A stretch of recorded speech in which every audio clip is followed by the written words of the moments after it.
this episode of Prime People, we are going to teach you how to close more deals in less time, specifically by bringing on an absolute ninja, Buck Wise. Let me read this guy's history. It is absolutely bananas. He is the CMO and co-founder of the Wise Property Group. Ali Wise has actually been on this podcast. I got connected to her through Ryan Serhant. They're doing amazing things, but he helps high-performing real estate agent reach real freedom. Buck has experience that spans across media, content, distribution, and marketing. Listen to this.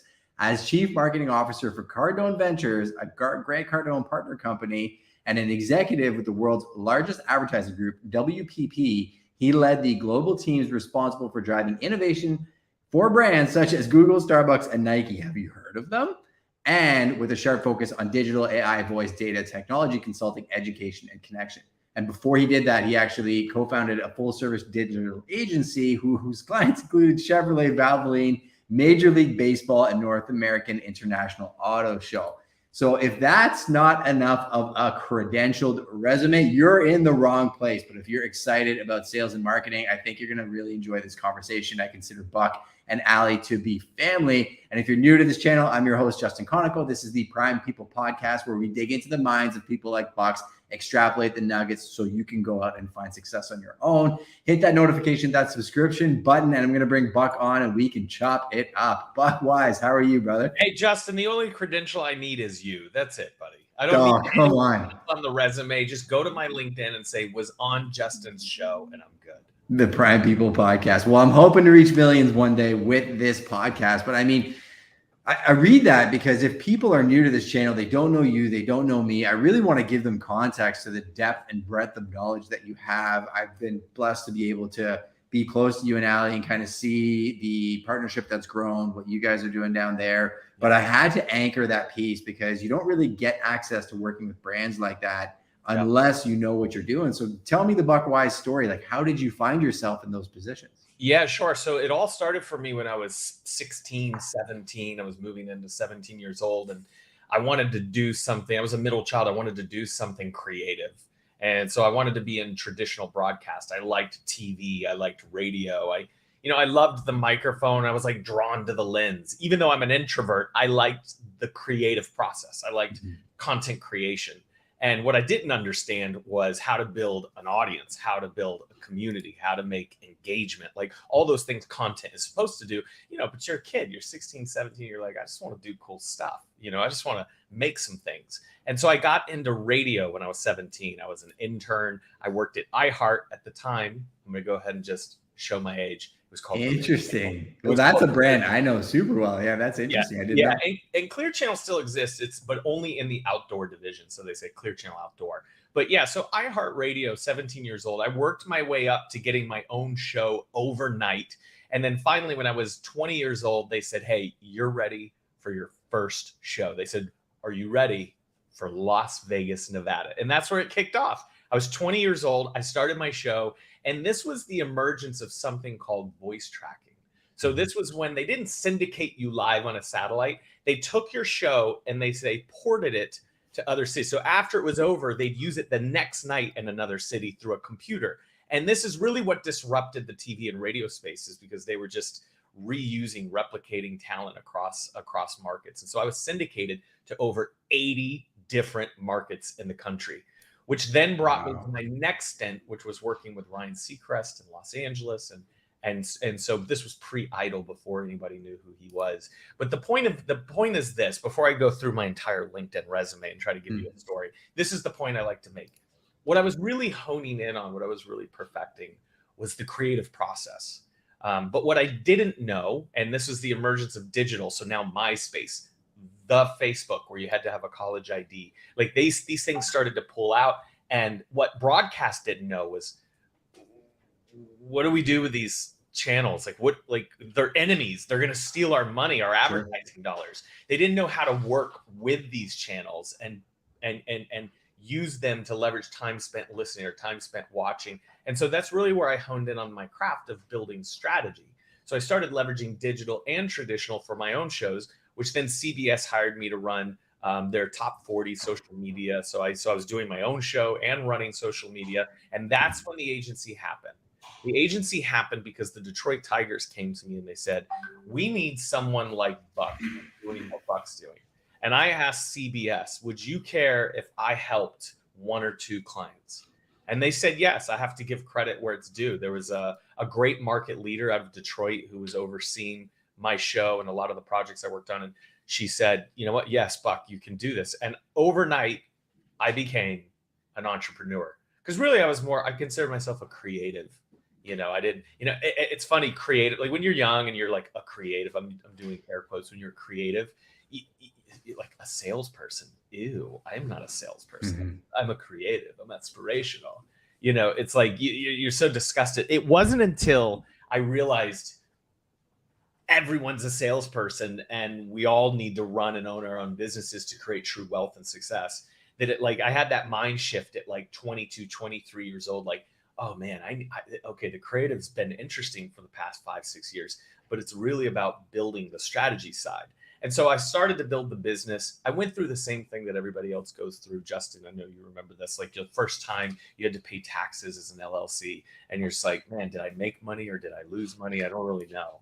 It's like trying to figure that piece of the story out. And so I'll fast forward this story really quickly because I don't want to bore you with a long life story. But essentially I sold that agency. I started working. I started hiring people. I started firing people. But I eventually sold that agency to the world's largest agency. And that's where I got the big brand business. That's where I started to understand how to work with teams of 80 to 200 people on one campaign over 6 months. So when you sold the company, were you still a part of the company from that point on? Like you partnered up with this larger company? That's right. I partnered up. I started moving through that company. And then there's, like it's really interesting. I mean, if people are interested in the advertising world, there's really only 2 holding groups that run all the publicly traded advertising in the world. Omnicom, WPP. Some people call them the Death Stars because they literally gobble up everything, right? They got every good agency.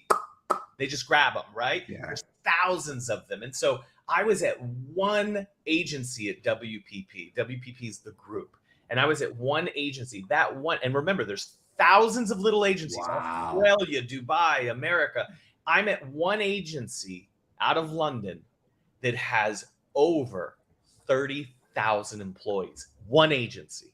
People don't understand the scale of what that means, massive. right? It's so like the same agency, you would never imagine this.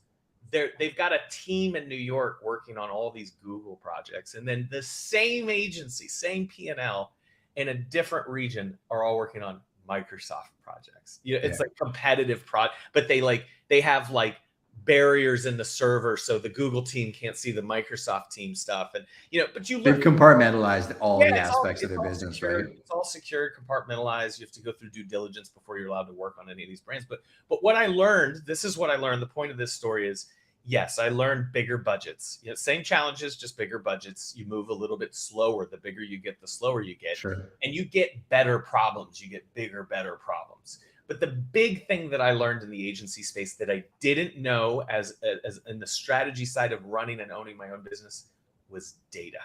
Like data was everything.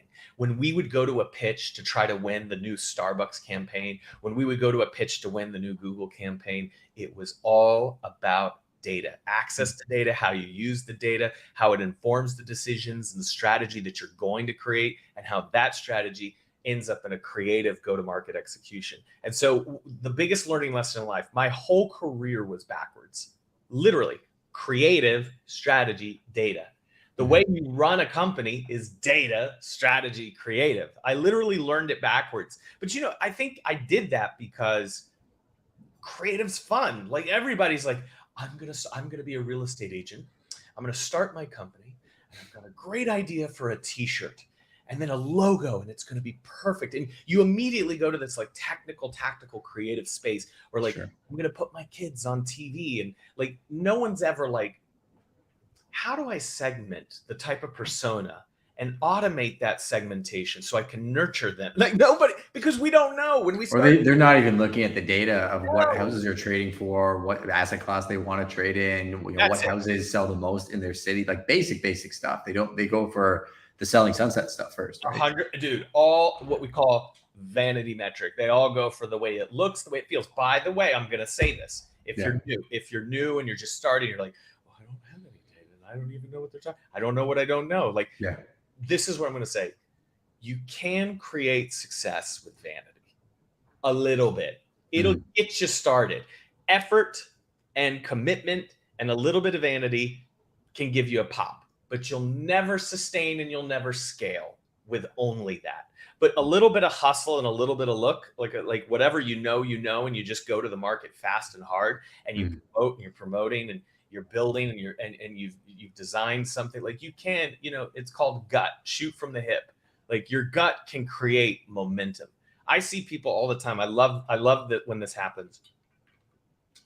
I see people all the time. Experienced agent. I run into this. Experienced agent. I won't say her name. GCI probably 600K. Sure. Good money. Yeah, good GCI 600K. New girl starts. Same office, right? So under the same brokerage, right? Buck, I am not going to make TikToks and dance and do what she is. It's awful. She doesn't know what she's doing. She does 3 of them a day. And guess what? She ends up getting more leads than the experienced agent because the commitment, the consistency, even though it's wrong, even though there's no data or no strategy involved. So like, that's what I preach. Yes, there is a way, like there's 2 types of people: getting started, and then let's build something really big. I have team members and employees. It's just 2 different stages or breakpoints in the business. And so anyway, that's my life story and sort of my overarching philosophy of data is important because it informs the strategy and strategy informs the creative. I love that. And we're going to revisit that topic because I think, again, I did it myself coming into the business. I just wanted to start selling, right? So, and then, I figured the media and everything, all that mattered first. It wasn't until I really started gaining traction that I started reviewing what I was doing and looking at the data points. What did I do well? What could I improve on? Right. What type of business do I want to create? Be thoughtful of the execution. Then you can really have fun with it. And I think that it's one of the most creative endeavors. And I tell people that all the time, regardless that I'm a real estate agent, I could be a musician, I could be a coffee roaster, a photographer, I could have a custom sneaker shop. It's all marketing and branding and then sales. People need to know who I am and what I do to want to call me. And then I have to execute at no higher level than they could possibly imagine to get them to use me again. So let's talk about the sales piece for a second, because we transitioned to working with Grant Cardone, who is really heavy on the sales side of things. So marketing, branding. He would argue he's a marketer before he's a salesperson. Well, why don't you break that down for me first? Like, what is his organization, kind of the vision statement, and how do you think that translates to real estate? Yeah, he was just asked in an interview recently, what's more important, marketing or sales? He said marketing. You could be the best salesman in the world. If they don't know you, what are you selling? They're never going to find you. You got to be a marketer first. You got to get attention. You got to get awareness. You got to create an impact in a marketplace, on a platform. You've got to the key is you have to get attention. His famous quote, if they don't know you, they can't flow you. That's it. Yeah, right. They got to know you. Best never wins. Better never wins. Best known wins. The best agent in your market who doesn't promote, doesn't have, social content, she's been doing it 80 years, everybody knows her, right? She may be the best agent, but if she's not actively promoting and networking and getting in front of people, it doesn't matter. So business runs in a cycle. It runs like this: flow, conversion, retention. Back in the day, business used to look at funnels before there were digital funnels. They used to call it the consumer journey funnel. It was like, attention, consideration, and conversion. And it would go like this, like a triangle. Well, the problem with this, and you just spoke to this, the problem with this is there's a dead end right here, and nothing happens after the conversion. And what you heard Justin say was that retention piece on the end. The service has to be so good. The experience, you got the attention, the awareness, and then you convert, but bad experiences won't hold retention. They definitely won't recommend you to anybody else. And so the key to a perfect business is lots of attention and awareness, creating the flow, understanding that sales cycle, because you do need to convert. You got to move the pipeline, close deals quicker. There's a process and a strategy there. And once you convert, the experience has to be so great. There's retention on the third piece of that cycle. And the bigger the business gets, the more you see that cycle work in unison. 96% of agents have retention businesses. Very dangerous. It's true. Meaning all your flow. Buck, I don't need Facebook. I don't need to dance on TikTok. I've got an amazing referral system. I want to die every time. One, I hear lazy, not capitalizing on the market opportunity because you just like the leads to fall on your lap. So number one, I know where your mind's at the minute you say that. Number two, you aren't diversified. The minute referrals dry up, the next war hits, COVID 9.0, the next market shifts, interest rate shift, whatever it's going to be, you're going to rely on this referral system. You're going to go, I wish I had a cold legion automated nurture cycle so that you can outperform the dip. And you can't outperform the dip with one source of income, which is your referral system. And so I always push agents, no matter how successful or how much referral they have, you got to get the flow piece down. You got to get the promotion piece down. You got to get the awareness down. Great. The referrals are built in. You don't have to work for them. Go work for the cold lead. And by the way, the cold lead is obviously much longer, right? The referral's easy. They trust you.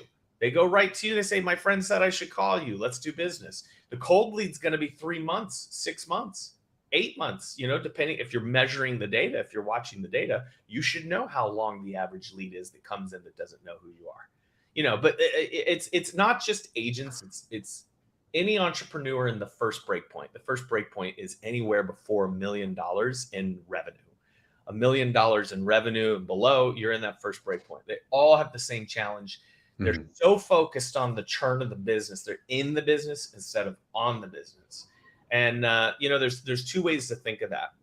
It's called granular innovation and explosive innovation. I believe this is a Jim Collins theory. If you study Jim Collins, Good by Great, Great by Choice, How the Mighty Fall, lots of great books from Jim Collins. But he talks about granular innovation and explosive innovation. Explosive innovation is, you know what? I hate this desk job. I'm going to become a real estate agent and I'm going to sign up to get my license and start studying. That is explosive. You are making tectonic shifts in your life, right? Granular innovation is, how many times do I need to study in the next 7 days to get past this point of this test, to get the next 7 days of that test, to get qualified in the first test, to get the license, set the goal? That's the granular piece of getting the license. So a lot of first-time owners, they get into the business and they go for the big explosive innovation every day. And you know this because you've built a great business and you've got great relationships. It's in that granular piece of your business that you really create the success. But that's the sweat equity. That's the part that no one sees. Everyone sees Justin on this podcast. They're like, I'm going to start a podcast. I'm going to be just like Justin and get lots of leads. The podcast is the least important thing I think I do at this point. But even to this, people don't realize this, Justin. The intro you made to get on, the StreamYard account, and what is the StreamYard account connected to? And like the hours you spent just to have this moment with me and you, nobody sees that granular innovation in the business, but they don't have to. They don't have to see it. You know why? When the intro hit and I came on and you and I started talking and you posted this and then teased it in Instagram and little clips like this, what we do is we feel the work that you did because it's seamless and it's easy. And that's the goal. You want people to feel like it didn't take any work at all, like it was just made for you. But no one sees that sweat equity. And that's really, to me, that's what I push my clients on. I coach a lot of real estate agents and I'm like, all right, every meeting I start with any of my agents, it's like, there's 3 things a business can do: succeed, sustain, or slip. That's it. 3 things the business can do. Where are we right now? Where is the business? Where's the goal? Where are you going? What's the roadmap? And if you know the roadmap, then you can easily detail out, if you're tracking the data today, at this hour, at this moment, on this day, where is your business? And that's to do that. I always ask that question first whenever I meet someone new, especially like experienced luxury agents that just go, hey, so what's your quarterly goal right now? Or what's your annual goal? What was it? How many of them actually have that? So the goal's interesting. So good experienced agents, 60-70% of them have a ballpark. And it's always this ancillary number that's not that's not connected to last year's revenue. It's just like, this year I'm going to do, oh yeah, easy. My goal is I'm going to do 350, 400, 500 GCI, right? Like, okay, what's the production number for that? Well, what do you mean? Like, how many houses a month are you buying? Are you selling? How many investment properties? Like, how did you break it down? That's where I lose them. 30% of them have that. Some of them say, like, I think 10 to 20 deals I need to do it. Great. What's the medium price point, right? Because now we need to know price point. So, because just getting 15 houses at 250K isn't going to hit that GCI, like you got to have a higher. So like you have to know the numbers so well. Like if you have to say, hang on, let me check, then I know you don't have process and operations, because every morning you need to be pulling up your numbers so you know what to attack for the day. I have 6 houses this month that I need to close in the medium price point of 450 to 650K. Today, I have 2 closings in the month of July. I've got this many days to get 3 more deals locked down. In my pipeline, I have 9 people I need to call today. Of those 9, 3 of them, I have a 90% chance. Like you got to know your numbers. If you say, hang on, let me check, something tells me you're spinning through your business, granular data accountability. That's how otherwise, do I start a podcast today? I just need more leads. You feel confused. And where there's confusion in your business, there's always going to be failure. There's always going to be failure if you're confused. My job, a lot of times people say like, Buck Wise, marketing expert. I'm an organizer. I'm a clarity guy. Like let me get you organized. I'm not going to give you the magic tool to start a Facebook campaign to drive cold leads. What I'm going to do is operationalize you so if you should do Facebook or not. So if it's yes, how much do I spend? So that once it is Facebook and how much to spend, who are you targeting? And so who you are, so the messaging of like, what's your value proposition and how are you different from the 1,000 other agents in your market? Right? Like once all these things, it's a no-brainer. Like I call it Plinko. It's kind of a fun scenario. Like, do you watch Price is Right? Price is Right. The thing that goes down. You drop the chip bounces on the nails and it goes down to a dollar amount at the bottom. Like every day I get a question asked, you drop the Plinko chip. Should I be on Facebook? Okay. Is this a owned, earned, or paid platform? Are you thinking organic or are you thinking to do ads? I was thinking, should I do Facebook ads? Great. Paid question. Okay, so strategically, who are we targeting? What's the outcome? What's the goal? What's the conversion metric? What kind of attention or awareness? What market are you? Like all these little like chips or these nails that you can drop the chip on. And most people, they don't have that information. So I help most of my agents build that. I do have some agents I work with that are just content specific. They just want to make better content. So I'll do like sort of a tactical production content workshop with them. But for the most part, I'm building out infrastructures because I'm not focused on the next 15 days. I'm focused on the 2-year strategy, the 1-year strategy. Like if you don't, it's like a Google map. If you don't know where you're going, then you're just driving in circles in your fancy Ferrari. Like I started a podcast. I bought all the equipment Justin told me to buy. And it looks beautiful. Great. You got a Ferrari doing circles in a parking lot because you don't have a map, so you're just doing the thing instead of getting in and going from point A to point B. You have clarity on what direction that is. So let's build that roadmap. Let's take, an avatar of a newer agent that's coming in, doesn't have a lot of resources. Yeah. Even the tracking piece, I do want to stick on that for a minute because I think that's very important. Agents don't sit down and map out, what their income goal is, how many deals that translates to. Once they do, like how minute are you getting with the tracking? So maybe help us understand building a little infrastructure for understanding the calls you're making, how that translates into deals and GCI and so on and so forth. Good question. You can always tell the experienced agents by the quality of the questions that they ask. And so Justin clearly has some quality questions. Let's see. So a couple of things. Let's put data into a mindset first of all. Number one, data equals dollars. Every data point equals a dollar amount. That data point is different for everyone.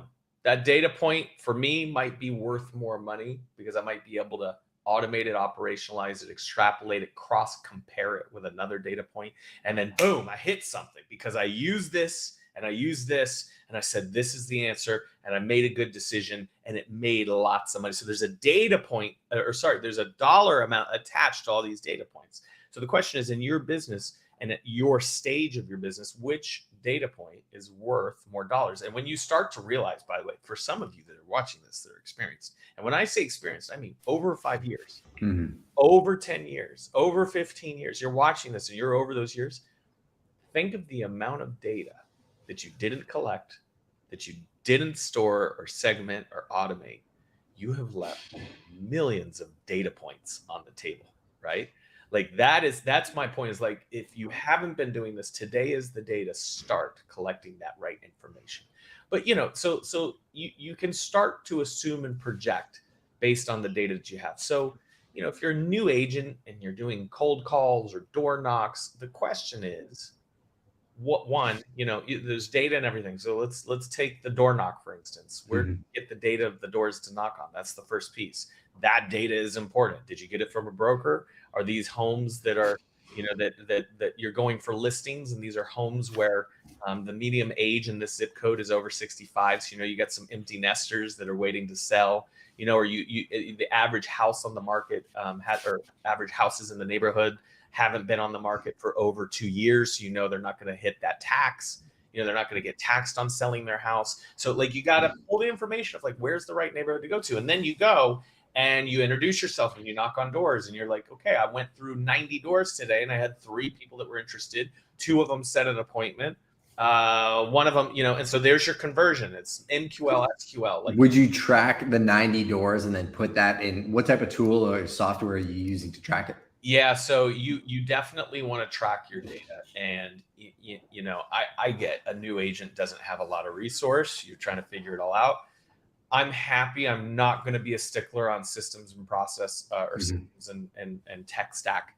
As a new agent, the spreadsheet is just fine. I was literally going to say, like, a pen and paper would work if you're just getting started and you don't have money, right? Yeah, get in the key is the habit. It's if you haven't read Atomic Habits, it's a great book. Awesome. I know it's been around for a little bit, but I happened to just read it. I was a late bloomer on that one. But Atomic Habits is a great book. You need to get in the habit of tracking the information. It's clarity. It's just so you have a place to know it. And you can go back and compare it. And then what you can do is draw trend lines of, like, you start to see neighborhoods versus doors knocked versus conversions. And so, as you graduate and get more resource, when you make that first, second, third, fourth sale, you definitely want to put data into technology, because technology is going to be your best friend. It helps you work smarter, not harder. Paper and pen is working harder. Technology is going to be working smarter, because these tools will take that information and do other things for you with it that you don't have to do manually. So you'll be able to start automating that information. But yeah, I would definitely say at some point you need to consider a CRM where you're hosting this, and you can create notes and you can create places to save things. But 2 things on the CRM. Number one, this is a mindset thing. People hear CRM, I know every marketer in the world like pounds you with the CRM, like, you gotta have a CRM. But 2 things to think about. Number one, CRM is misconstrued often as a marketing tool.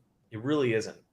And in fact, in your budget on your P&L, you could actually compartmentalize that as an operations tool, because it touches every aspect of the business: marketing, sales, HR. It touches everything. Finance. My invoices are in my CRM. It is a business brain. And a lot of times, so then think, like, look, if you're a big visionary, you're a big thinker, and you think you have something really special that one day you can sell to someone else, guess what you're selling today? You're not selling you. You're selling what you built. And so a lot of times when I go in and do due diligence, like, there's been some publications and media companies I went in on due diligence to buy, the first thing I ask for is access to the CRM. You're selling the IP. You're selling the contacts you've created, the workflows you've created, the information and the data and the way it automates. You're selling all of that to someone else because there's value in the infrastructure. It's like, how do you build something that once you step out and go on sabbatical for 6 months, it works without you? That's the key. And you'll never do that without technology. So the first piece is, it's not a marketing tool. It is the brain of your business. Okay. It's where all information and data is, the holy grail of the business. and it operates that way. That's the very first piece. The second most important tip I can make is the best CRM in the world. If you're like, I don't have a CRM, I need one. Buck, it's always the question, which CRM should I get? The best one in the world is the one you use. That's what I'm sticking to. Now, obviously, real estate has a lot of, niche CRMs, and I'm friends with a lot of the big ones out there. I know that, Dan is a really good friend of mine. He was on this podcast. So Dan Corkill was on this podcast, CEO of Follow Boss. He was. I'll give him a little drop. Like, Dan is so great. Yeah. I'm like, hey, it doesn't do this. And he's like, let me get my team on it. Dude. So, okay, I'm going to stop you because that's the reason why I've been so loyal to them. And I told him this, like we went through, it's been over a decade now. Yeah. And I remember early on, they had that little help button. I'd be like, I need this. And then I'd see it in queue and then they just implement it. Or like that little help button, I'd be like, hey, I need this done. And they'd be like, done. And I'm like, I'm loyal. Like I'm here for life. Yeah. By the way, put your referral code right here for anybody that's good. I don't have one. I should probably get one. Dan, you owe me 10% of everybody. Dude, come on. Don't spread this for free. Oh my God. No doubt. But no, actually, what you also said there was such a paradigm shift. And I want to stick on it for a second because I don't think people realize the depth of what you just said, right? Think about your CRM as your business. Like when you sold a marketing company, and if somebody came in to acquire my brokerage today, and we've had offers, if I don't have that in place, it's worthless. And if I can't go back and all of a sudden spend the next 6 months rebuilding that database, you got to start today. You can, and it is costly. It's expensive. Consuming. It is. I know big companies that are migrating from one dirty CRM, dirty data into a clean CRM, and it's taking them a year and a half and hundreds of thousands of dollars. What's the difference though? What's the difference between a dirty and a clean CRM? Good question. Dirty CRMs are filled with misinformation, big, bulky lists that aren't segmented. You don't know if they're active or non-active, not qualified, and all that jazz, right? Qualified. Yeah. You don't have information on when they opened emails or didn't open emails. You just got a pile. Data. Everybody touts I've got 80,000 contacts. Your CRM is only as good as the contacts inside of them. How you've organized them and compartmentalized and tracked them and built out data forms and your CRM. You're just tagging them properly, right? So it's interesting you say this. And all those things. Yeah. We're doing that literally now. So this week we started going through our Matrix portals, all of our active portals in our database. So Follow Boss Matrix. Yeah. And we're looking at, if you have a portal set up, you're an active client, you're tagged properly or you're not, right? Like I think the integrity of the database is absolutely crucial. I love that you made that point. Yeah. It's, I won't mention their names, but we were doing due diligence on this company. We get 1 million views a week on our website. And that's what you're buying, right? You're buying all this attention and awareness. And then we extrapolated the SEO and we started to ping into where these things were coming from. And they were coming from dirty webhooks. So this website was very much a media company, but the webhooks underneath the media for search were luxury Prada purses for sale. Like all these weird things, like these weird Chinese products that had nothing to do with the media company. What we found is they hired an agency that promised them traffic, and they put dirty webhooks in their website. So they're getting global traffic from people looking for Prada purses. It's dirty. It's dirty data. And so meaningless data, essentially, right? Yeah, meaningless. What it does is it chops the valuation of that company in half. And sadly, a lot of times they don't do enough of their own due diligence before they sell. And they don't know that they don't actually really have anything. And it just comes down to organization. I get a lot of young new agents, and they're like, I don't have any of this. It's this is going to be bad. They're embarrassed by it. And I'm like, no. This, you're in the best spot. You have nothing. Let's do it right. This is so fun. You get to put the property names exactly how you want it. As it comes in, it's going to automate the right way, right? Dude, when I get somebody that's been doing this 10 years and they're like, here I am, go look at it. And I'm like, oh God, it's a disaster. We got to do some work. I got to go backwards. I don't want to go back. So, Don't be ashamed. Get excited about this conversation. Like, go say, you know what, I'm going to make a commitment to go build this out and do this the right way. And that's a great segue. I wish I had you for 3 hours. I want to be thoughtful for your time, and I want to get to the rapid fire questions. Before we do that, you know, we said the title of this episode is How to Close More Deals. You've given some great insights on, you know, it's not necessarily the flashy stuff. It's the grainy stuff you have to do every single day. It's thinking about your business as a business. It's really getting into the minutia of it. So, you know, how can an agent implement this tomorrow? So if I'm coming to the office, I watch this podcast, I'm like, all right, clean slate. I got to start building my infrastructure, my systems, and I got to do some core tasks. What are a couple core tasks they can be doing on a daily basis to get that clarity? Yeah. The first task that everybody, let me explain to you. You ready? The very first, hold on. You ready? I'm ready. This is it. The very first task every real estate agent should do without thinking every morning, every afternoon is what, Justin? You know what it is? What's that? Create content. That's true. You have to create content. You have to be omnipresent. You have to, you know, okay, Buck, I don't have a CRM. I don't have the data. You can promote. There's nothing stopping you from promoting. That's the number one thing every agent should be doing is telling stories, making connections. I made the New Year's resolution. I'm going to connect with 5 new people that I never knew every day the entire year. I put so much effort into that. I undershot my goal. I underestimated my goal. I actually meet around 15 to 20 new people every single day because I put so much intention into getting online and building the relationship. I think the next thing, what happened? Okay, Buck said I got to promote. I'm the best real estate agent. If you're looking to buy or sell or invest, like, reach out to me. And so you did 2 things when you did that. Number 1, you became transactional. You immediately became about the sale. Okay. So that's the first mistake. Secondly, I know you have no strategy. I know you have no data. The minute you become broad in promotion, buy, sell, invest, you're talking to everyone. And when you talk to everyone, you talk to no one. Talk to no one, right? Yeah. You're not serving the value or the credibility of the one thing they're interested in. So get narrow, get consistent, and build a relationship. Okay.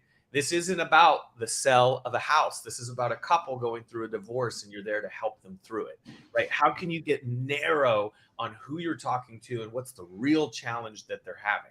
So think narrow. Don't be so broad. Don't be so transactional, but do it consistently. By the way, I'd rather you be broad and consistent than not at all. So don't start, just don't overcomplicate it. I'm a big believer in get it wrong to get it right and fail fast. I'm a huge believer in just go, go, go, go, go. Action, action, action. 90% of the people watching this podcast right now will absolutely fail because they won't take the action. They'll be interested. They're listening. That's kind of, this follow-up thing they were talking about with this CRM. And then they're going to go take a call, and then they're going to go eat lunch, and then they're going to go out to the bar, and then they're going to go hang with the friend, or they're going to go do the thing or get their nails done or whatever it is. And you're not going to take it back. That is the difference between success and failure. You don't have to be the smartest. You have to take more action. And so that would be my first suggestion on the conversion is meet more people. It is a numbers game. Simple. Buck, tell me about the sales cycle and how you nurture through automation. No, it's a numbers game. How many people do you know and how many more people can you know? If we're talking to the new agent really quickly, cold lead gen when you're new, it's a long game. So 2 stats we know about agents. Unfortunately, it's close to 90% of agents in their first year fail. It's a lot of people get into this and a lot of people get out really quick. It's a fast retention or slow retention. Number 2, we know that first agent doesn't really close a deal for 4 to 6 months. I said this to a new agent the other day. She goes, mine was 9 months. Like she went almost a year without a deal. So it can be really frustrating. Remember the power base and how important it is that you already have a network. Everyone's so afraid to reach out to people that, oh no, they'll judge me. If you're afraid to reach out to the people that know, love, and trust you most, you're never going to make it. The apps do it for free. You literally can go on Instagram right now and it'll give you bubbles that you can tap on and you can message people and say hi. It's not super complicated for content. You can document your journey. There's 100 videos on this channel on how to create content. It's not rocket science. It's not rocket. Well, it's again, and they know it's not rocket science. Yeah. It's usually their own insecurities and fear. Sure. You know, they're thinking of other people. They're thinking of the ex-boyfriend that's going to go, oh, what, you think you're an influencer now? For sure. You know, it's like getting over yourself. You are standing in the way of your success. It's not a real thing. Like I can tell you from all the people that you and I know, like when you start seeing people for who they are, bumps, bruises, scars, and all, it makes the world more colorful. And it's interesting because you find more people like that and people that are finding success, and you surround yourself with them. And then exactly. Law of Magnetism, John Maxwell, Law of Magnetism. If you're putting it out there, you're going to get it back. So put your real self out, you'll get real people back, you know, which is why I'm sitting here with Justin, because he puts himself out there and we've got a thing. Well, it's interesting, right? Because, when we come down to the States, for sure, I'm going to link up with you guys, right? I'll bring Shannon down. You can meet my daughter. Like nice. We're friends that way. And it happened, organically, and it's happened over digital. We've never met in person.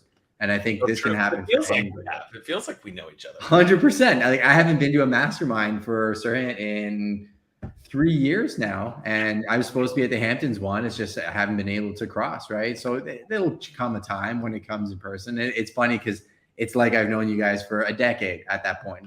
Doesn't make any difference. Well, let me just plug really quickly. I will be helping Sirhan at the Mastermind in Dallas in August. So if you can make it to Dallas in August, there's 2 big events going on down in Dallas. I've heard. Yeah, ping me about that after. So I might be at the Tom Ferry one as well too. And anyways, there's a whole bunch of stuff happening down in Dallas. I would love to. Yeah, we should just make it a Texas excursion. I was talking to one of our mutual friends about the other one actually that you're involved with. So I know exactly the one you're talking about. So that's awesome. Yeah, small world. All right, let's get the rapid fire question. I'll get you out of here and we'll get you back for a part 2 sometime. Let's go. Up to this point, what is the greatest lesson you have learned? Greatest lesson I've learned is the power of promotion. It just is. My business right now sustains on my ability to connect with more people, and the consistency in the content creation has allowed me to do that. This is the most powerful thing in the world, and I love it. Dude, it's amazing what you can build with that device that's sitting right there. It's what are you learning right now? I always ask this question to people like you because you can go out there and do the 80% of the thing that you got that skill set, but there's probably 20% of your brain working on something novel, new, maybe scary for you. What's that 20% thinking about right now? Yeah, it's a really good question. There's sort of 2 things that come to mind with that. Number one, I built something small, sold it, went back, built something small, scaled it, went back. I'm very much in the go back phase because I was with Grant Cardone. We built out this business management side of his company with 3 employees. We went to 80 employees in 3 years and over $60 million in annual revenue in 3 years. That was the game. Went from $0 in just the business management portion of his business. Obviously, sales and real estate had their own thing going on, but we did that. And now I've taken, obviously I resigned and I started building out my own real estate consultancy. And so here I am again, a guy with 1 assistant, and we're going to do it again. And so, the good news is I've done it 3 times. So I kind of know what to expect. But even when you kind of know what to expect, you run into small business challenges. And so I'm doing the same thing that I preach to every other business. I literally started a CRM. I didn't like it. I tried a new one. I migrated it back to another CRM. So I'm going through a lot of those pain points I preach about.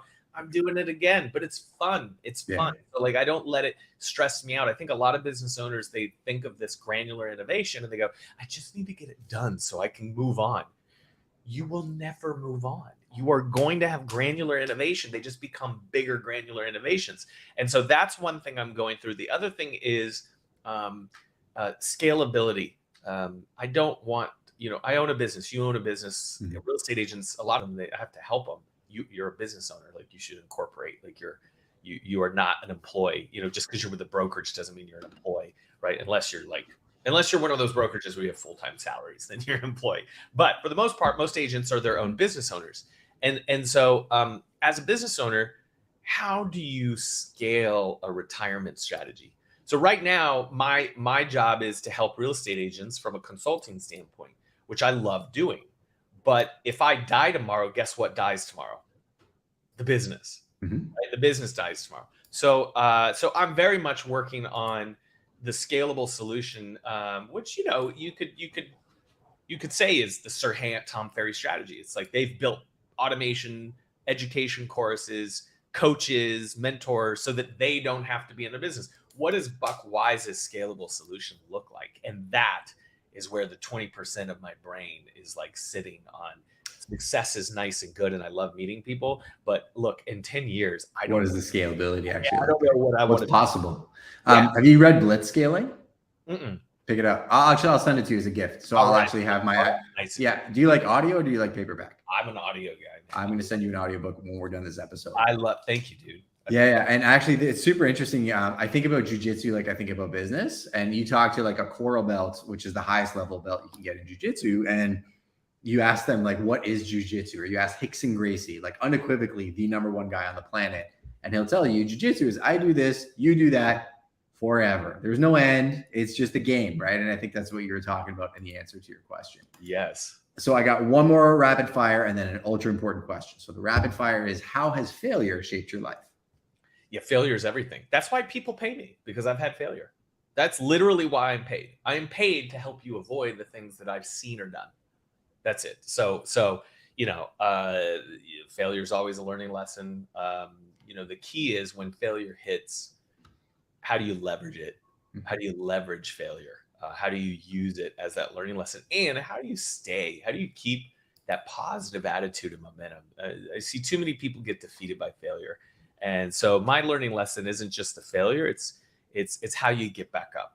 You know, not to be a cliche poster in a dentist office, but it isn't failure. It's how you get back up. It's like those black posters with the frame and a surfboard. It really is. Rise up. Yeah, okay, it is. It's true though.